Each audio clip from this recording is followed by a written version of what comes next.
नमस्कार मित्रांनो, मी Vikrant Manore, the computer point Jalgaon. MSCIT centre renewal 2017 या स्टेप बाय स्टेप प्रोसिजरमध्ये आपलं पुन्हा हार्दिक स्वागत आहे. यामध्ये आपण आज भाग 3मध्ये ह्युमन रिसोर्स डिटेल्सपासून ते लीगल डॉक्युमेंट्स काय आहे याच्याबद्दलची माहिती या व्हिडिओमार्फत बघणार आहोत. तर चला बघूया काय. तर सर्वप्रथम आपण सोलर लॉग इन केल्यानंतर पॅन डिटेल्सपर्यंत आपण गेल्या भागामध्ये आलो होतो. तो भाग 2पर्यंत. आता भाग 3 चालू होतो आहे की यामध्ये declare centre human resources HR details. म्हणजे आपल्याकडे स्टाफ कुठला आहे, learning facilitator, centre coordinator, centre owner, centre sub coordinator याबद्दलची माहिती आपल्याला या ठिकाणी संपूर्ण लिहावी लागेल. मी क्लिक करतो आहे, बघूया काय होतं. त्या ठिकाणी नोट दिलेली आहे आणि ह्या नोटमध्ये the centre can advance to the next step only. आपण नेक्स्ट स्टेपला जाऊ किंवा तो ॲक्टिवेशन होईल किंवा ज्या वेळेला आपण या खालील रिक्वायरमेंट ज्या आहे ना ह्या पूर्ण केलेल्या असतील. जसे आपल्याला मिनिमम काय लागणार आहे बघा, हे टिकमार्क केलेले आहेत ना ते मिनिमम लागणार आहे. उदाहरणार्थ centre owner oblique centre owner किंवा सेंटर कॉम्पिटेंट अथॉरिटी हा एक पोझिशन आहे, एकच लागेल, मॅन्डेटोरी आहे म्हणजे कंपल्सरी आहे. लर्निंग फॅसिलिटेटर हे पण आपल्याला कंपल्सरी आहे, पण हे 5 जास्तीत जास्त मॅक्सिमम, म्हणजे एक असेल तरी चालेल, मॅक्सिमम 5. त्यानंतर सेंटर कोऑर्डिनेटर ह्या ठिकाणी एक पोझिशन, काउन्सिलर एक पोझिशन आणि सिस्टीम ॲडमिनिस्ट्रेटर एक पोझिशन. ह्या रिक्वायरमेंट आपल्याला पाहिजे, म्हणजे ह्या 1, ह्या 5, ह्या 1 आणि ही 1 आणि हे ऑप्शनल आहे. सेंटर को ओनर किंवा असिस्टंट सेंटर कोऑर्डिनेटर किंवा असिस्टंट लर्निंग फॅसिलिटेटर. तर मला हे सांगायचं या ठिकाणी की आपण जर इथे आपल्याला अगोदरचं काही आलेलं असेल एक्झिस्टिंग सेंटरसाठी आणि ती नेमकी लर्निंग फॅसिलिटेटर किंवा आपल्याकडची फॅकल्टी नसेल किंवा आपल्याला काही बदलायचं असेल तर आपण नव्याने इथे HR डिटेल्स ॲड करू शकतो.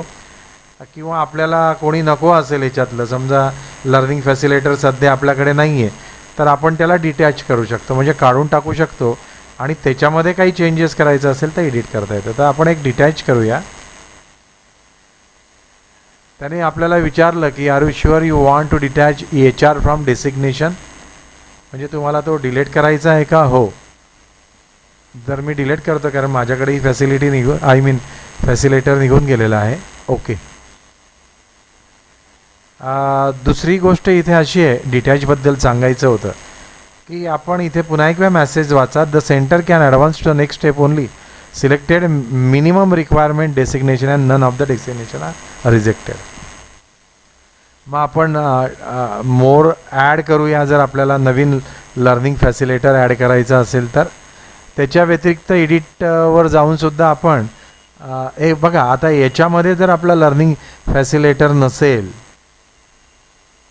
फॅसिलिटेटर हा जर नसेल आपल्या, व्हेरी सॉरी, तर आपण ॲडला जाऊन नवीन टाकू शकतो इथे. म्हणजे याच्यामधलं नावाच्या व्यतिरिक्त आपल्याला कुठलं नाव टाकायचं असेल तर आपण ॲड करू शकतो. तत्पूर्वी समजा तुम्ही सेंटर ओनर टाकायला निघाले पण तुम्हाला हे इथे पहिले डिटॅच म्हणजे पहिले डिलीट करायला लागेल आणि नवीन टाकायला लागेल, कारण ते एकच आहे पोझिशन. लर्निंग फॅसिलिटेटर टाकू शकतात, बाकी सगळे एकच पोझिशन आहे, म्हणजे एकच मॅक्सिमम तुम्ही नाव त्याला डिक्लेअर किंवा डेसिग्नेट करू शकतात. मी नवीन लर्निंग फॅसिलिटेटर इथे घेतो आहे. तर आपण इथे त्याच्या अगोदर बघा इथे मी एक डिलीट केलं होतं लर्निंग फॅसिलिटेटर, ते डिलीट झालं. आपण ॲड करतो HR डिटेल्स, तर इथे आपल्याला ॲड करता येईल बघा. नाव द्यायचं, इथे फोटो अपलोड करायचा, बर्थ डेट टाकायची, एज आपोआप येईल, मेल फिमेल, क्वालिफिकेशन. इथे लक्ष येतं आहे का, इथे आपल्याला फोटो टाकायला लागेल आणि इथे आपल्याला क्वालिफिकेशनचं व्हॅलिडिटी म्हणजे 12वीचं सर्टिफिकेट असेल किंवा मार्कलिस्ट असेल त्या पद्धतीने आपल्याला टाकावं लागेल. इथे आयडेंटिटी प्रूफसाठी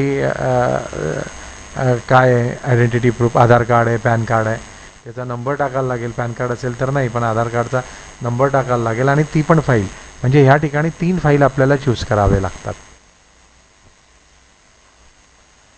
मी सगळं हे भरल्यानंतर भरताना मला एक प्रॉब्लेम आले आपल्याला येऊ शकतात. समजा इमेज साईज जर मोठी असेल तर आपल्याला त्याने सांगितलेलं आहे की काय तुम्ही इथे मी क्लिक केलं आणि फोटो टाकण्याचा प्रयत्न केला, पण तो फोटोची साईज जास्त होती, 200 KB पेक्षा जास्त नको, म्हणून ती एक दखल घ्यायची आपण.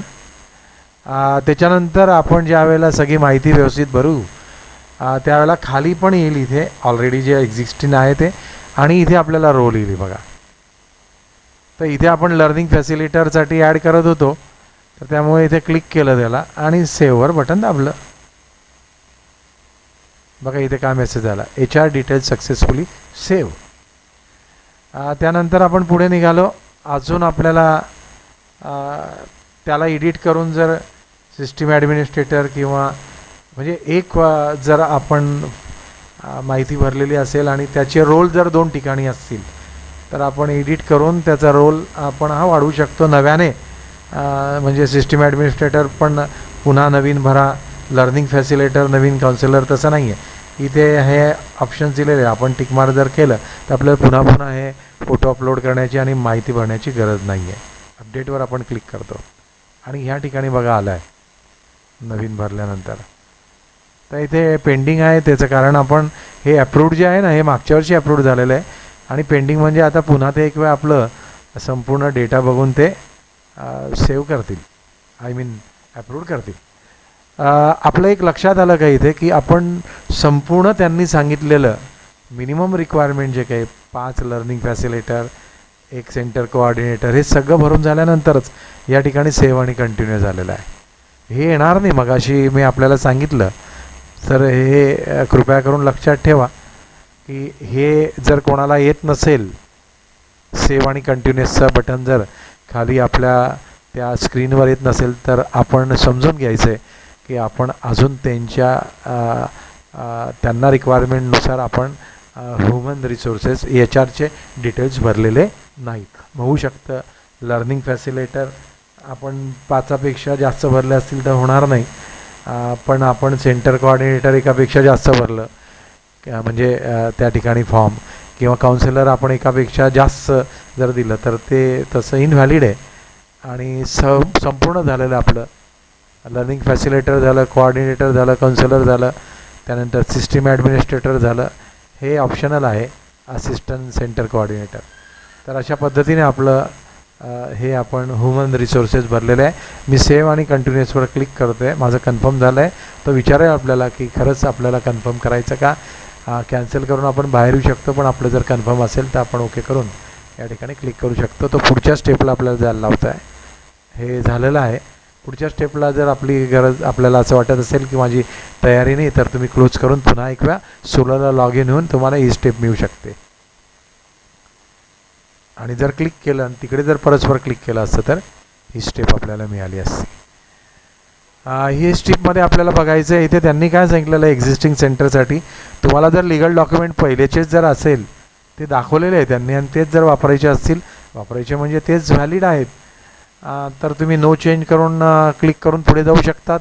किंवा तुमचं काही चेंजेस झाले असेल, पार्टनरशिप झाले असेल किंवा प्रोप्रायटरशिपची किंवा पार्टनरशिपची प्रोप्रायटरशिप झाली असेल, प्रायव्हेट लिमिटेड झाली असेल किंवा इथे काही ट्रस्ट झालेले असेल, तर मग तुम्ही इथे टाईप ऑफ ऑर्गनायझेशन निवडायचं आहे आणि मग त्याचे डॉक्युमेंट जे काही आहे तर तो आपल्याला त्या ठिकाणी विचारत असतो. हे बघा इथे डॉक्युमेंट विचारले, प्रोप्रायटरशिपला लगेच त्यांनी फाईल एकच मॅक्सिमम फाईल आहे ती फाईल विचारली आणि हे सगळे डॉक्युमेंट्स आपण मागच्या वेळेला टाकलेले असेल तर आपल्याला तो काही विचारणार. मी सेव्हवर क्लिक करेल आणि इथे नो चेंज इन लिहिलं गडव. मी तिथे तो ऑप्शन दाखवला, पण मला काही सिलेक्ट करण्याची गरज नाही कारण आमची प्रोप्रायटरशिपच असल्यामुळे गरज नव्हती.